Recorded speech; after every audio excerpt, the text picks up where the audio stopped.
Немного расскажу, что было в прошлой серии. Свой маршрут я начала с города Феодосия. Далее через хребет Тепе-Оба я спустилась в Орджоникидзе, откуда на следующий день отправилась в Старый Крым, преодолев тяжелый из-за сильного ветра подъем на гору Клементьево и на звездопад воспоминаний, который находится на горе Коклюк. В переводе с крымско-татарского гора называется Голубой обрыв. Далее через поля я все же добралась до своей гостиницы в Старом Крыму, где меня встретил снегопад.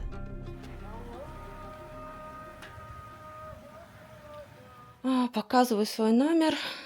Вот он, 3 кровати, бродяга, уставший.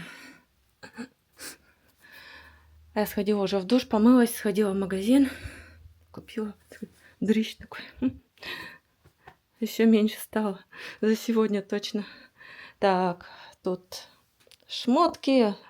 Ничего вообще не хочу готовить. Купила себе бич-пакет, купила себе колбасу, купила себе батон. Все. Не буду готовить, просто вот это съем. Ну, батон еще на завтрак оставлю. Мои сумки. Сейчас пойду покажу. Я как бы понимаю, что это чисто углеводы, надо что-то посущественнее. У меня просто сил нет. Если что, чай попью с протеиновым батончиком. Белки добавлю. Здесь общая кухня. Чайник, плита, кстати, надо опять включить его. Что, наверное. Тут всякая посуда, наверное, да, посуда. Холодос, микроволновка. Стол. Тут выход. Тут другая еще комната. И здесь общая, получается, ванна, туалет. Сейчас свет включу, погодьте. Такая вот. 2500 мне обошлось. Дорого. За 2500 я могла бы в другом месте, конечно, снять получше гораздо, с отдельной ванной, с отдельным туалетом. Но выбирать не приходится. Завтра с утра пойду в монастырь. Сниму его, покажу вам. Пешочком пойду, велосипед оставлю. У меня до 12 часов тут бронь. Ну, конечно, не до 12 буду. Я часиков в 7, наверное, 7:30 выйду пораньше. Как тогда я делала, когда во втором путешествии была, Бахчисарай осталась и пошла потихоньку. С утра сходила в Чуфуткале, чтобы с велосипедом туда не идти. Потому что опять придется возвращаться.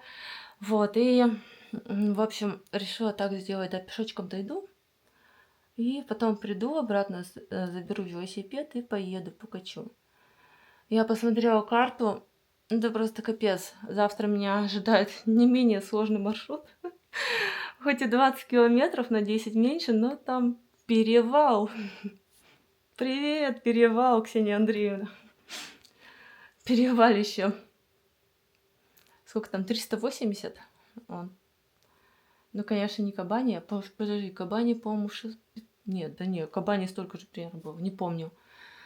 Короче, завтра перевал, если учесть, что на улице снег, там грязища.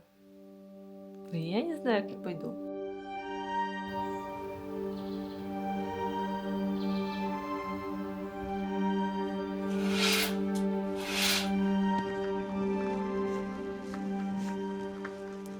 Пошла я до монастыря Суркач.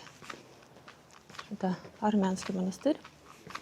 Одна из достопримечательностей Крыма. Решила пешком пойти, не на велосипеде. Зачем мне вот это тащить? Потом просто вернусь в гостиницу. У меня до 12 часов.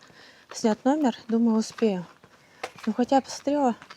Ну, километров 10 мне придется пройти. Время сейчас около 8 часов, наверное.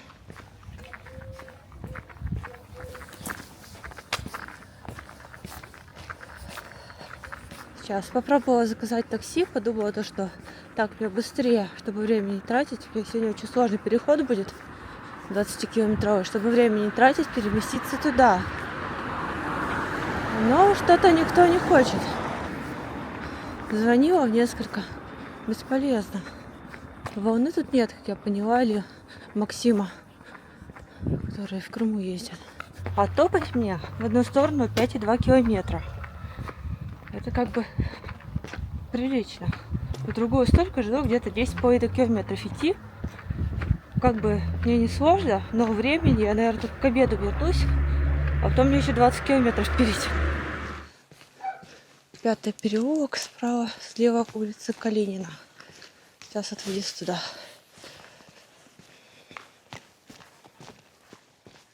Там будет мост через речку.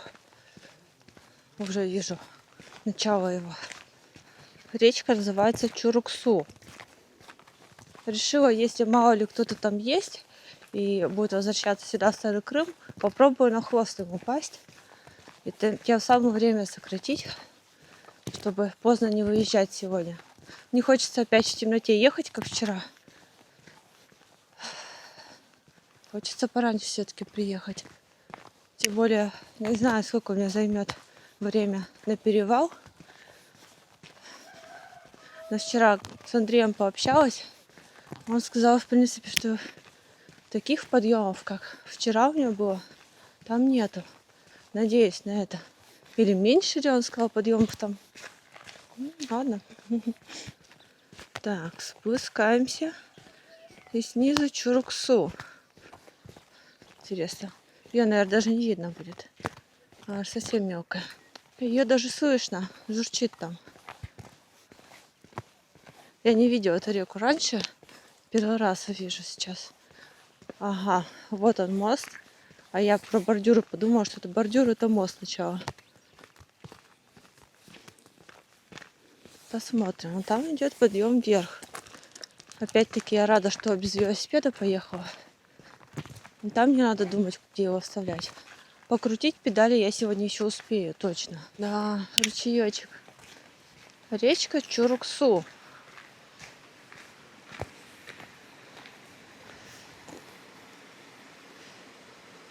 С утра сегодня 0 градусов. Сегодня так прохладненько. Похолоднее, чем в другие дни, но ветра тут нету. Потому что я сейчас в Дизине. В Дизине ветра нету. Не то, что наверху. Сурбхач. Ага. Это получается большая крымская тропа, то есть к ней.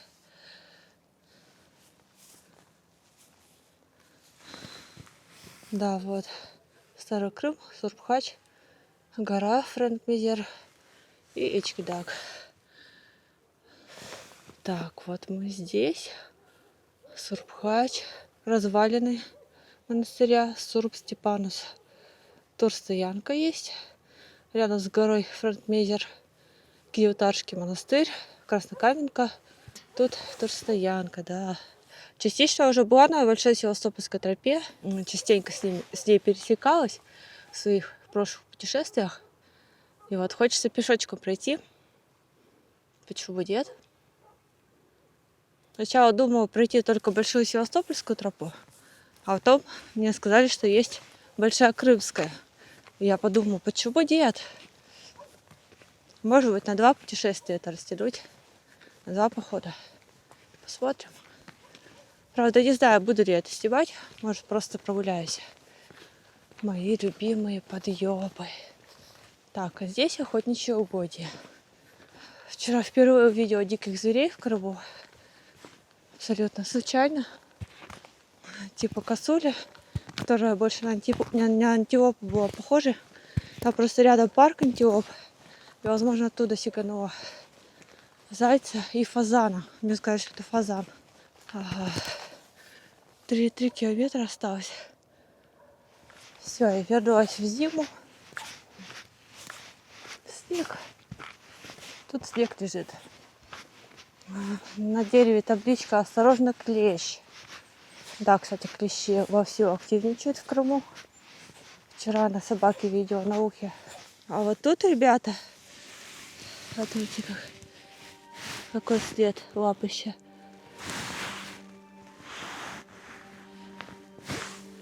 И когтей. Походу, делал волк. А у него когти вот так, треугольником. Вон моя ладошка, он где-то вот он такой вот. Возможно, волк. На лисий не похож. Они в такие еще запамятные времена в Крыму уничтожили всех волков. То есть здесь их не было. Медведи здесь не водятся. А вот волки были, их убили. Так вот, а в последние года волки размножились. И сейчас, по официальным данным, по-моему, на прошлый год 250 особей. Находятся они как раз таки вот в этих лесах. Несколько стай, насколько помню, вроде читала, не так давно. Находятся они в этих лесах и любят находиться в Симферопольском районе. Как раз таки, где я была в прошлое зимнее его путешествие. И там я тоже встречала большие следы, там, не знаю, там вообще с моей ладошку было. Это поменьше, а там прям с моей ладошку следы были. Вообще у волков в крови боязнь человека, но все равно как-то боязно. Иногда бывает, особенно в тайге где-нибудь. И когда слышишь вой волков. Но здесь, в Крыму, мне кажется, они совсем шуганые, потому что их как-никак одно время всех уничтожили. Монастырь Сурбхач, он же Сурб-Ншан, что в переводе означает «святое знамение», согласно надписи на барабане купола, был основан в 1358 году духовным предводителем армян Крыма Аванисом Себастаци, а также его родными братьями и приближенными. Надпись так гласит: «Сей Божий храм славы, земной рай древа жизни, образ небесного царства и обитель Пресвятой Троицы, начат в 1358 году от Рождества Христова и воздвигнут во имя святого знамения усердием инока Аваниса, его родных братьев и духовных сыновей». По одной легенде, основатель монастыря Аванис Себастаци увидел на склоне фигуру огненного креста. Он воспринял этот знак как божественное знамение и основал церковь, которая называлась Сурб-Ншан. В 1719 году к храму были пристроены говид с колокольней, а также братский корпус с кельями для монахов. Храм Сурбхач был непростой святыней. Он служил важнейшим апостолом армянской апостольской церкви, даже далеко за пределами Крыма. В те времена в Крыме армянская община была многочисленной. При Екатерине II часть армянского населения перешли на донские земли, духовенство Сурбхача также покинуло монастырь, перебравшись в Нижний Дон. Второй раз обитель оказалась заброшенной уже в советский период. После окончательного установления советской власти в Крыму монастырь был закрыт, а его территорию передали под пионерский лагерь. В годы Великой Отечественной войны комплекс Сурбхача понес серьезные разрушения. Уцелел лишь сам храм, тогда как остальные постройки были практически полностью уничтожены. В 80-х годах провели частичную реставрацию, а в бывших монашеских кельях разместили сначала пионер-лагерь, а затем санаторий для больных туберкулезом. Настоящее возрождение монастыря началось в начале 90-х годов. В 1994 году вновь возобновилось богослужение, а в 2000 году весь комплекс официально вернули армянской апостольской церкви. Монастырь и по сей день остается свидетельством многовековой истории армянского присутствия в Крыму, так же, как и важнейшим центром духовного паломничества для крымских армян. Я вышла в Старый Крым. Все вместе примерно у меня вышло 2,5 часа туда-обратно. Мне еще осталось где-то 1,5 километра прийти. И сейчас я иду немножко по другой улице, нежели вперед. Сейчас я иду по улице. И вот уже скоро увижу мемориальный дом-музей Александра Грина. Уникальность этого музея в том, что это дом, именно дом Грина. Не просто музей, а именно его дом. Этот дом купила в конце мая 1932 года его жена Нина Николаевна взамен на золотые наручные часы. Этот дом является 4-м адресом писателя в Старом Крыму. И именно в этом доме он писал последние страницы незаконченного романа «Недотрога». Так, на табличке написано: здесь в июне 1932 года жил русский советский писатель Александр Степанович Грин. И вот, собственно, он. И по его тропе я сегодня пойду. Так, вот график работы. Но в музей я тут не буду заходить, потому что мне уже пора бы вообще подвигаться. А мне еще топать и топать.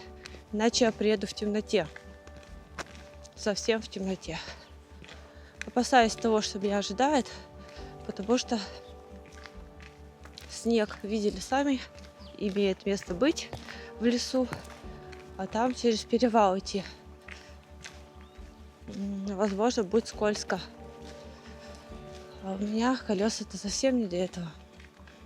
Время уже без 10-12, и все, я выезжаю.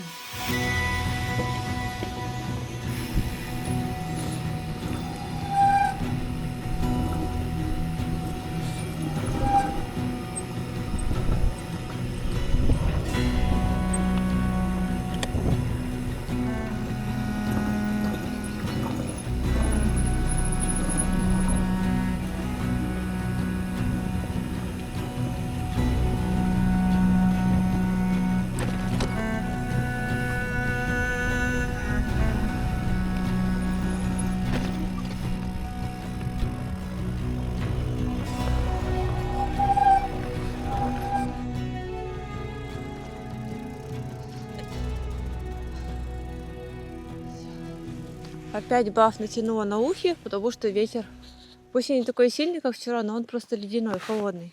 Сегодня 0 градусов, но скоро обещают потепление.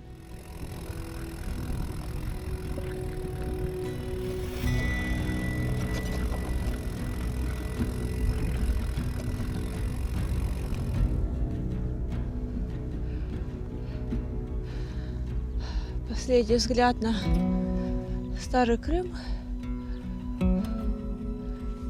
И мне по прямой Монастырская река. Потому что там обойти, там велосипеду будет неудобно. Тоже там обойти.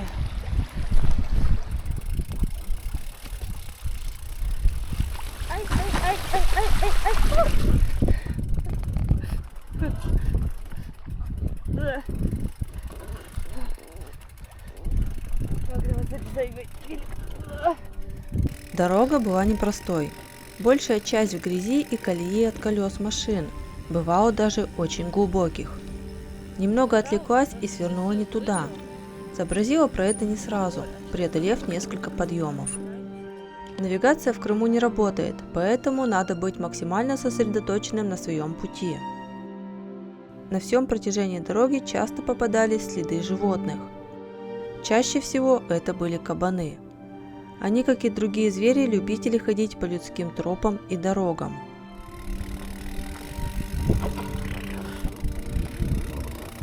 Обратите внимание, вот видите, землю копали.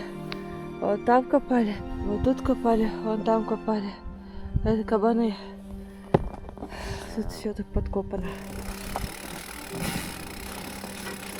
Вот так вот придумать приходится. Обходные пути. Я уехала не туда абсолютно. Намотала, наверное, лишних пару километров, если больше. И все-таки вот вышла на нужную дорогу. А тут смотрите, какая красота. Ой, подснежников-то сколько. Это некрасивые. Хорошо, что я сверяюсь с картой. Но карта меня вообще не туда повела. И я как-то не заметила вот этот поворот сюда. Думала, нету поворотов.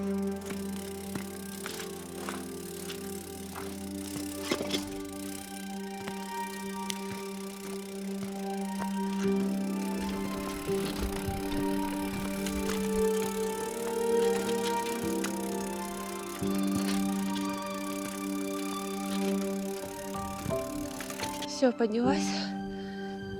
Вот, табличка тропы Грина.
Так, ну что ж, стало жарко, я даже куртку сняла. Сейчас во флиске, у меня тут снизу еще термокофта. Жарит как бы, но ветерок прохладный. Но у меня тут у флиски двойной флис, так что она теплая. Но хотя бы это ветерок чуть-чуть пропускает, самое то, как надо, чтобы не было жарко. Сейчас в скором времени я доберусь до перевала. Перевал Ташкапу или Капу. Конечно, я вся грязная. Велосипед просто капец. Раз уж я останусь в Коктебеле на 2 ночевки, то с велосипедом немножко пошаманю. Мне надо будет почистить колеса, разумеется, цепь, смазать, наверное. И хочу подкачать колеса, потому что они чуть-чуть у меня подспущены все-таки, мне кажется. Я вот каждый день собираюсь подкачать колеса, и всегда мне лень. Надо подкачать. У меня с собой мой электронасосик есть, так как у меня без камерки, поэтому только электронасос подойдет, либо машинный. Сегодня прям чувствуется, что весна. Наконец-то потепление идет. А сейчас у нас сколько градусов? Сейчас посмотрим, если загрузится, потому что геолокация не работает. Не грузится, интернета нету. Мне осталось 13 километров. Да, 13 километров. В принципе, сейчас сколько? Ну, вот смотрите, набор высоты всего 251 метра будет, а спуск 595. То есть нормально сегодня, как бы не сильно придется мне подниматься. Единственное то, что препятствие на этом маршруте, то, что грязь и колеи от машин, просто безумные колеи.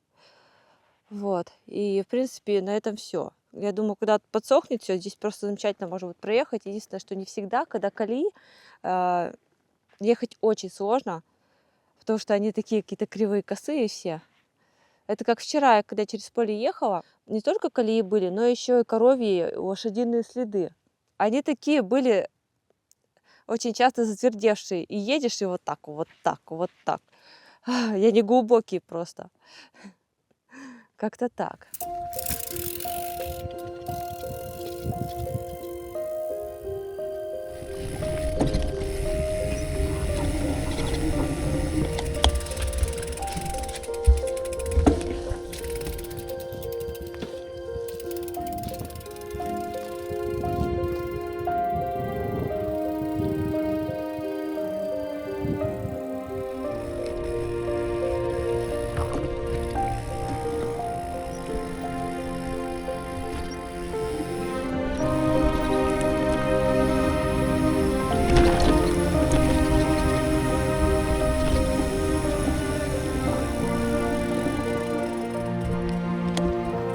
Не могу не показать это, поэтому смотрите.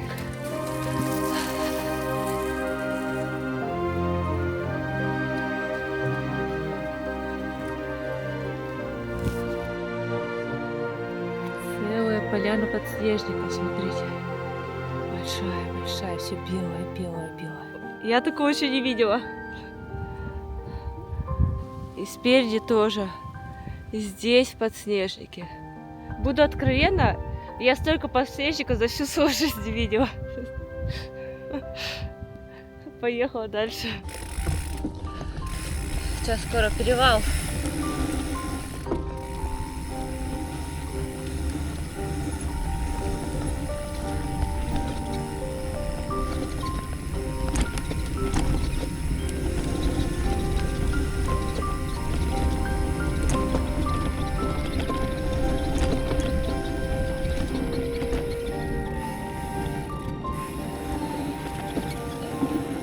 Все, начинается перевал. Перевал Ташкапу. 380 метров. Фух. Но я не на самой низине. Это, ну, хотя не помню, на какой высоте, но сейчас немножко попотеть придется. А потом вроде только спуски будут, наверное. Решила немножко прогуляться пешком, потому что скоро уже, наверное, лет закончится. Так, здесь у нас что?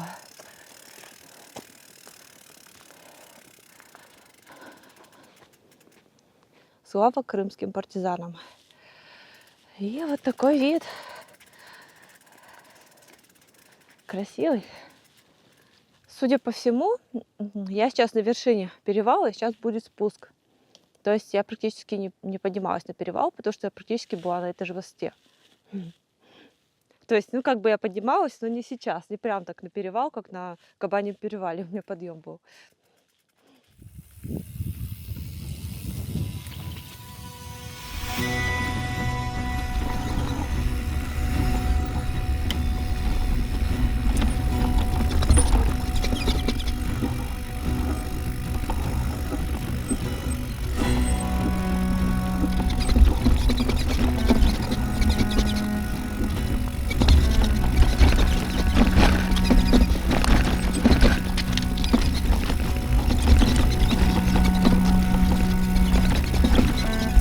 Велосипед рвется вперед.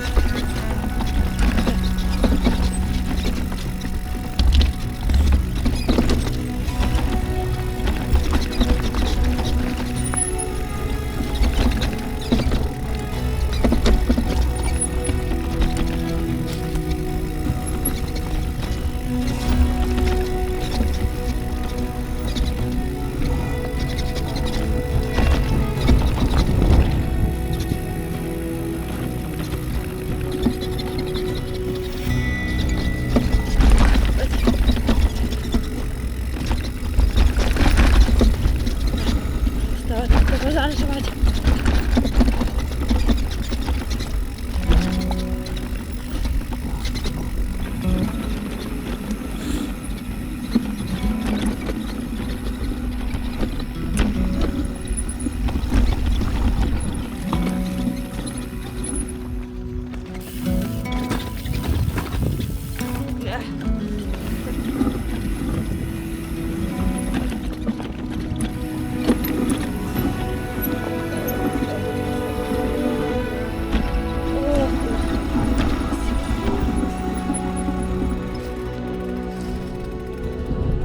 Вы только посмотрите на эту красоту.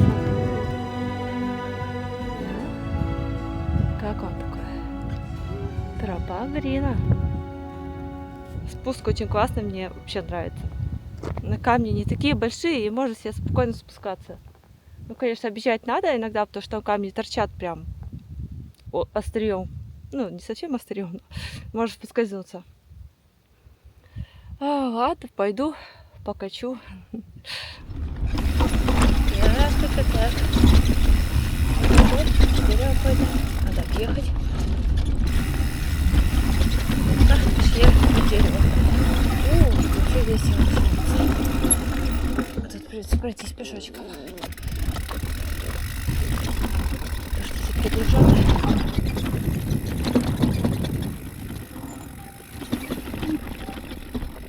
Смывает с горы.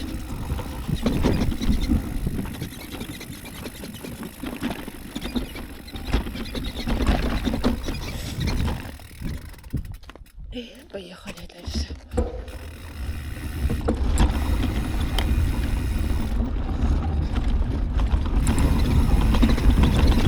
Хотя и грязюка была. Оставляли.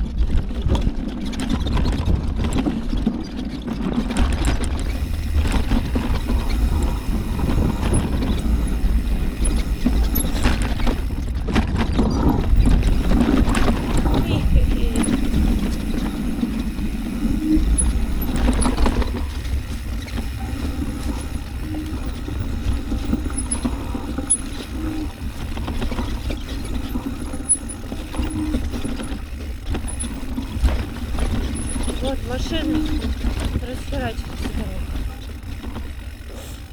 Какая-то начинается веселье, видимо, грязевый хлам. Так, надо спешиться.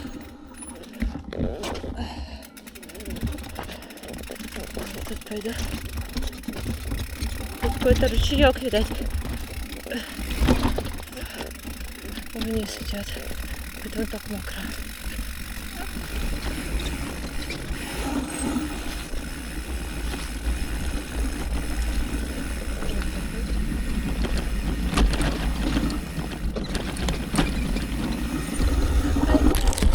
Ветки, господи.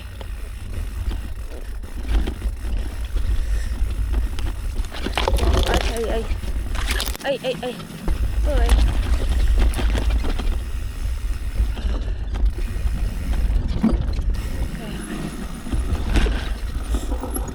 Спешиться надо будет. Аккуратненько пройти. Дерево мешается.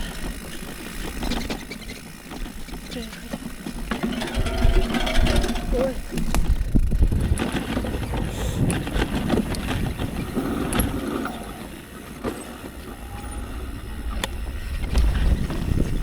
Вот хороший.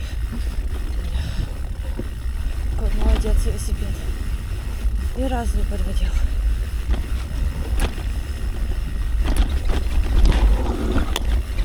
Ух, умница.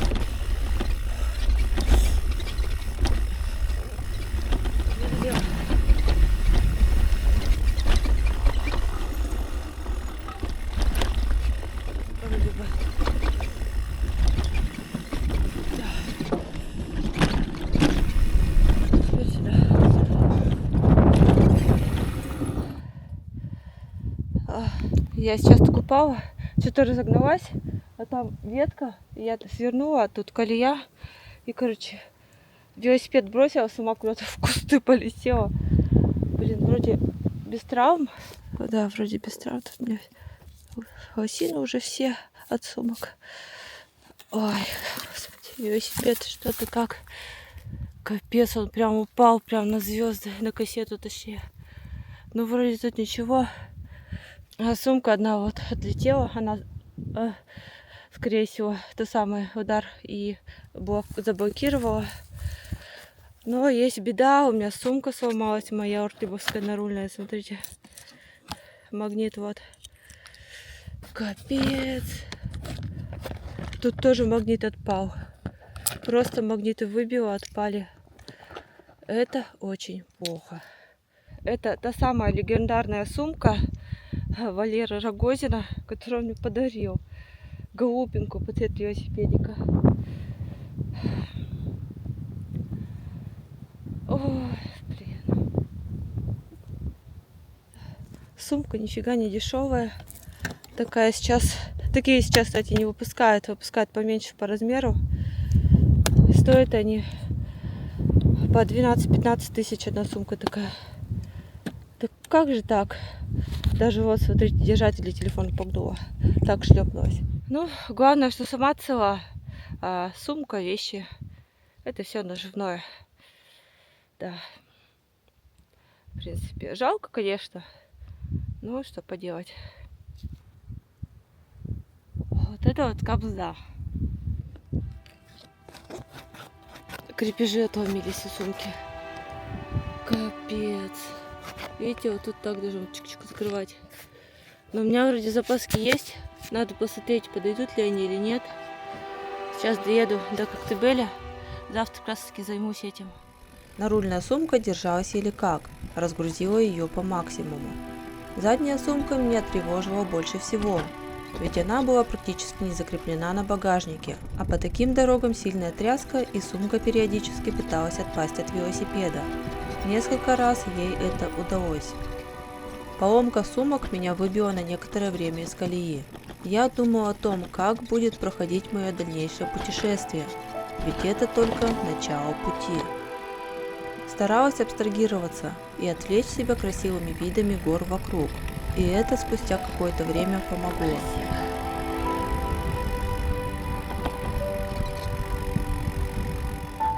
Остановилась показать, чтобы вам красоту.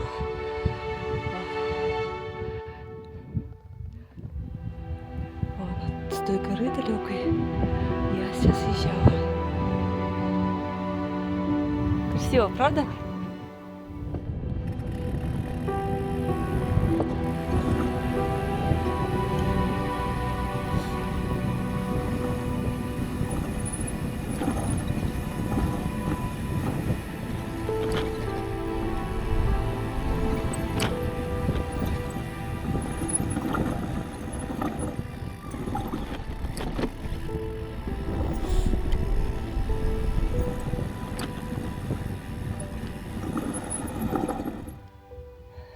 Я сейчас вообще не туда и далеко уехала. Пришлось сделать крюк. Наконец-то вот дорога. Ой. Все. Сегодня совсем не 20 километров. 20 километров так-то было через эту тропу. Десятку этап сделала, плюс еще тут, наверное, километров 10 намотала. 40 лет, можно сказать. Ладно, поехала я, а то уже солнце к закату идет время в 6 часов вечера.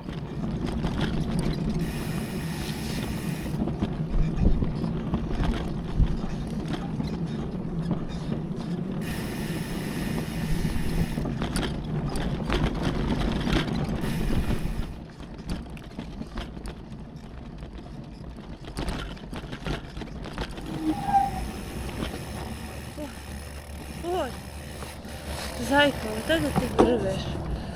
Вышла к трассе, там как-то берег уже видеется. Все, самый последний рывок, это точно. Сегодня вечером, завтра буду отдыхать. Время 18:22, 1,5 километра мне осталось.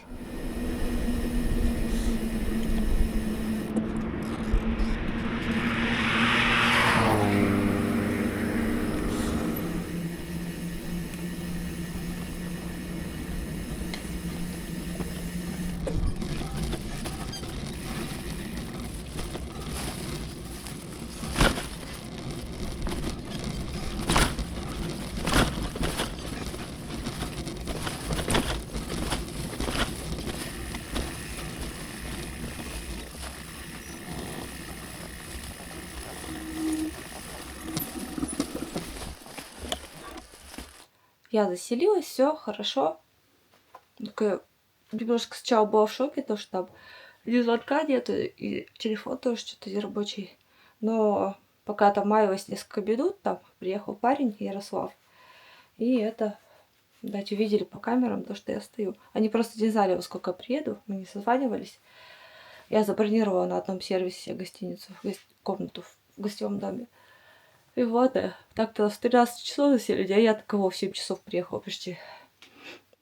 Вот такой вот номер. Тут 2 кровати, как обычно. С одними-то нету. Ярослав мне предлагал другой, говорит, есть побольше номер. Я сказала, да, мне и такой сойдет. Вот, отопление сейчас еще добавят. Сейчас покажу, что у нас тут. Тут душевая. Душевая, туалет, интересно.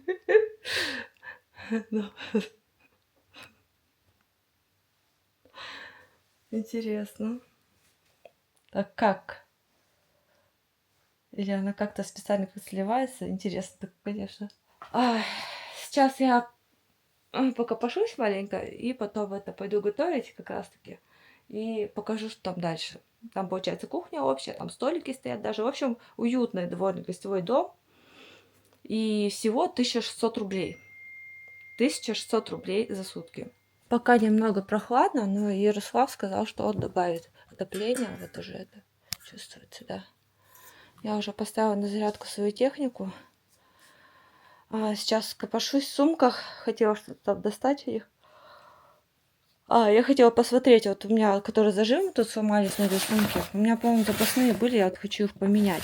Хотя бы так. Здесь кухня. И столы.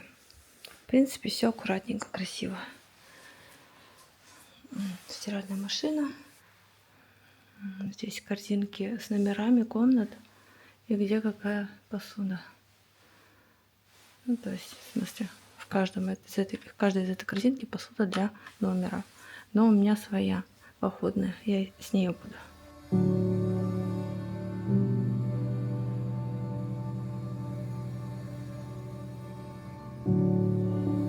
Я проснулась.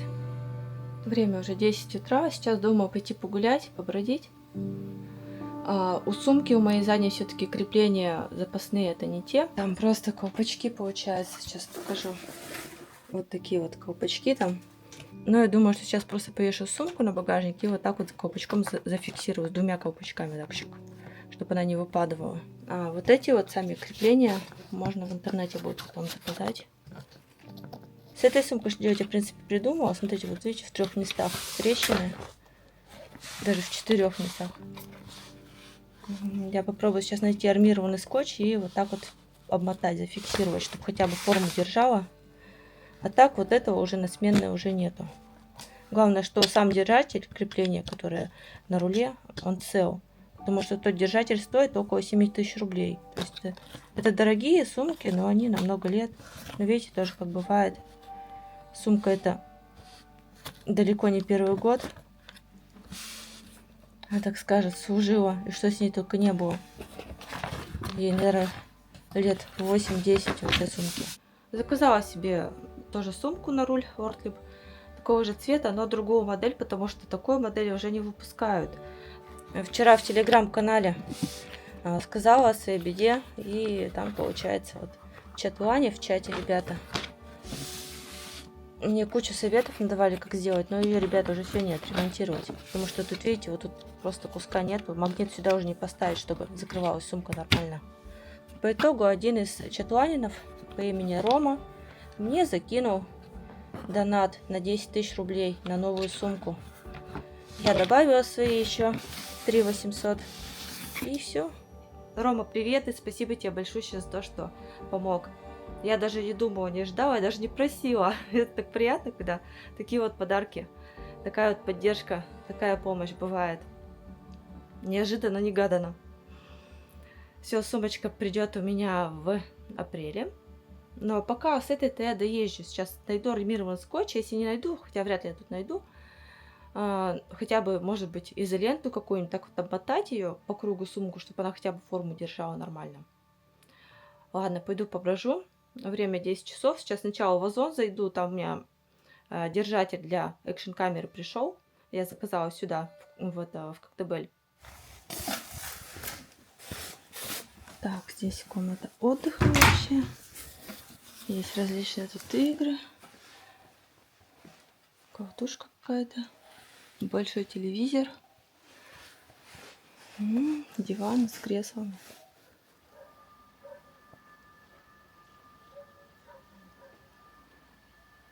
Сейчас сначала сумку эту повешаю. В эту сумку я положила все те вещи, которые не боятся мороза, холода. Ну, например, такие как мембранные штаны, чехол для велосипеда и прочее, чтобы можно было вообще ее не снимать. Все сделала, прицепила к велосипеду сумку. Там, конечно, эти крепежи не так надежно держат, поэтому я еще достала 2 стяжки и еще стяжки приделала к багажнику. Также из внутрирамной сумки убрала некоторые вещи, например, камеру запасную. У меня с собой запаска, несмотря на то, что у меня без камерки, в всяком случае взяла одну запаску ТПУшную, правда, ну ладно, пусть будет, она много места не занимает и мало весит. Чтобы было внутрирамной сумке побольше места было, потому что я хочу туда набирать воду. Сейчас иду в Озон за креплением. Сейчас с каждым днем все будет теплее и теплее. Наконец-то весна настоящая в Крым приходит. И солнце-то греет хорошо. Приятно, но все равно такой холодный воздух и ветерок прохладный. Ботинки кое-как отмыла от вчерашней глины, но они сейчас сыроваты немного сверху. Это у меня на гортексе они. Это тут в этом месте у меня что-то болит. Видать, перетрудилась вчера. Надо мусор выкинуть из карманов. Сейчас надо выйти на улицу Ленина. Я иду по Жуковского. Так, а мне нужно до Ленина. Вышла на улицу Ленина. Тут более оживленно, естественно, нежели у меня на Тихой улочке. Здесь есть пиццерия «Бургер». Что-то все для дома. Кстати, надо посмотреть армированный скотч там. Вот перейду сейчас, наверное, на переходе. Дальше что у нас там? Пут есть. Пут — это в Крыму сеть продуктовых магазинов. Ну, типа как на материке. Магнит, пятерочки и тому подобное. А магнитов и пятерочек в Крыму пока нету. Вот. И цены на продукты гораздо порой выше, чем на материке. Я вообще удивляюсь, как тут люди выживают, если с такими ценами. Вот оно, магнитное крепление я забрала.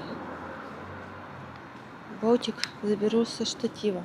Я им практически не пользуюсь этим штативом, потому что То есть такой номера где-то. Могу на маленький ставить штатив для съемки, чтобы себя снимать. И с вот этим маленьким штативом могу ставить на какие-нибудь предметы. А когда в дороге, допустим, на какие-нибудь камни. Пойду поищу армированный скотч. Сейчас, наверное, в путь зайду, посмотрю, может тут есть. Тоже всякое такое продают.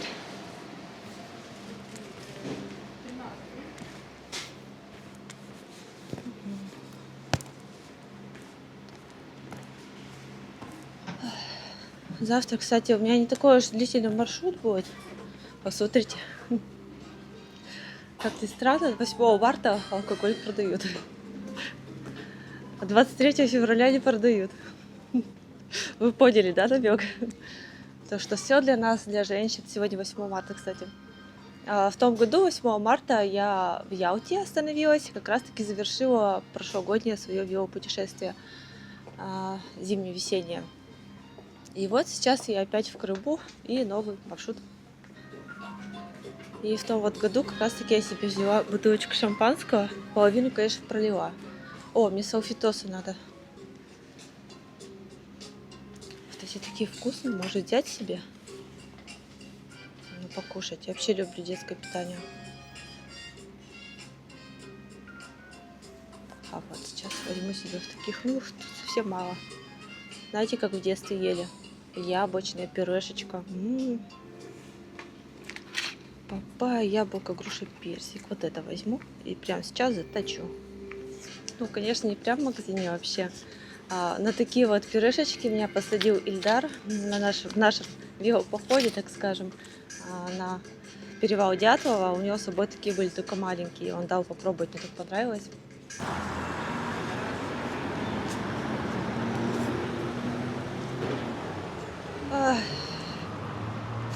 Взяла себе воду, вот эту штуку.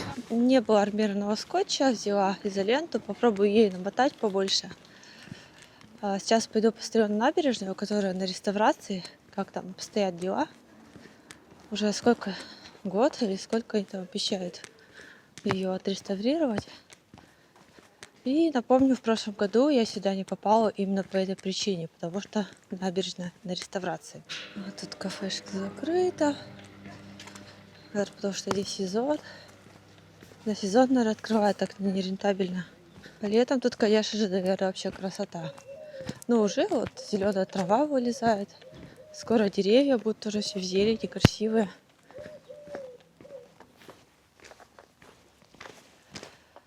Проход запрещен, опасная зона написано. Вот это набережная. Ага. Тут, наверное, тоже никак не пройти, потому что, наверное, тоже перекрыто все. Приехала в курортный поселок и до моря даже не дойти. Не, я сейчас найду. Найду сейчас выход из положения. Только посмотрите на эту красоту, которая окружает поселок. Мне кажется, когда сделают набережную, по-любому этот поселок станет, наверное, один из самых популярных в Крыму. Потому что он, в принципе, небольшой, сам по себе уютный. Домики, коттеджи тут такие уютные. Если еще и набережная будет красивая.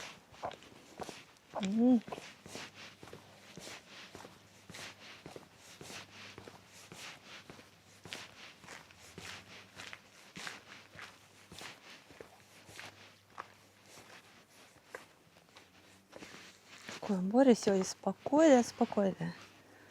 Кажется, что лето, так как трава зеленая, хочется уже окунуться.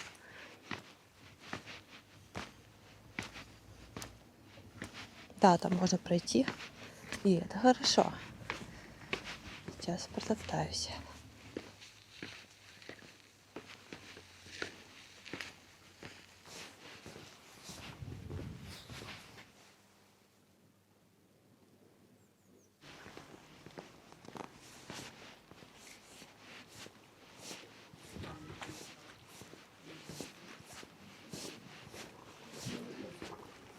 Ох, какой запах моря.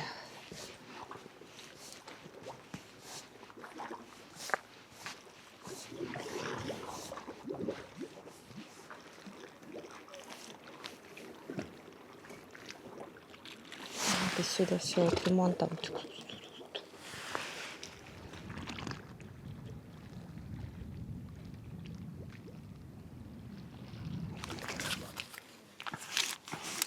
Кушайте.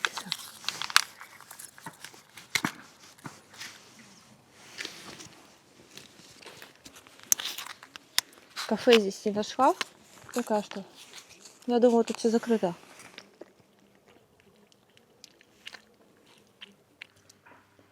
Еще одна партия котов. Поселок мне понравился, но идя по его улицам, меня не покидало чувство некой пустоты. Если не выходить главной дороги, все казалось заброшенным. Отели, кафе и гостевые дома закрыты, окна их покрыты слоем пыли, которая как будто говорила о том, что когда-то здесь кипела жизнь, но с тех пор много воды утекло. Я шла и представляла, как здесь было ранее и что ожидает поселок в будущем, мысленно желая ему процветания. Решила, что обязательно еще вернусь, но когда закончат ремонт с набережной. Ну а завтра меня ожидает путь дальше по маршруту.